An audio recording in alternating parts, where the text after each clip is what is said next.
দ্বিতীয় বিয়ে যাই করছে তারে লুচ্চা কোন, আমি বলি আপনি আরো বড় লুচ্চা।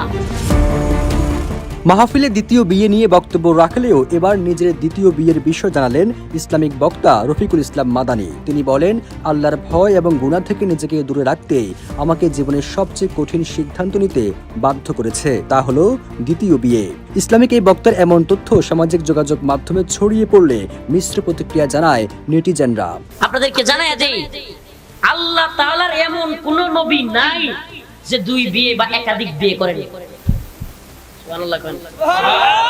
দ্বিতীয় বিয়ের সিদ্ধান্তে প্রথম স্ত্রীর মানসিক কষ্টের কথা স্বীকার করে রফিকুল ইসলাম মাদানী ফেসবুকে এক পোস্টে বলেন, আমার এই সিদ্ধান্তে প্রথম স্ত্রীর কষ্ট হচ্ছে, এটা ভেবেই আমার বুক ভেঙে যায়। আমি দীর্ঘ সময় ধরে তাকে বিষয়টি বোঝানোর চেষ্টা করেছি এবং আল্লাহর কাছে দোয়া করেছি যেন তার মন নরম হয়ে যায়। তিনি আরো জানান, তাদের 2.5 বছরের সংসারে কোনো অভিযোগ ছিল না, বরং তারা সুখী ছিলেন, তবে এখন এক কঠিন পরীক্ষার মুখোমুখি হয়েছেন।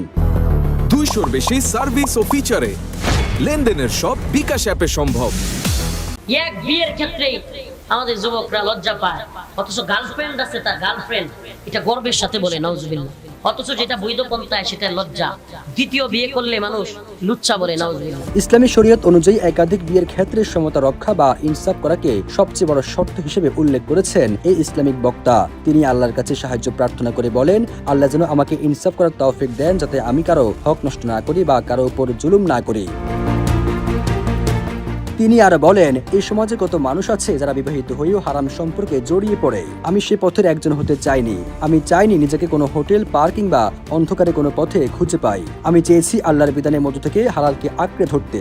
এছাড়াও পোস্টের শেষ অংশে রফিকুল ইসলাম মাদানী দোয়া চেয়ে লিখেন, আল্লাহ যেন তার দুই পরিবারকে ধৈর্য ধারণ করার শক্তি দেন এবং বিষয়টি সহজভাবে মেনে নেওয়ার তৌফিক দান করেন। সবুজ আলম, নিউজ ডেস্ক, ইত্তেফাক।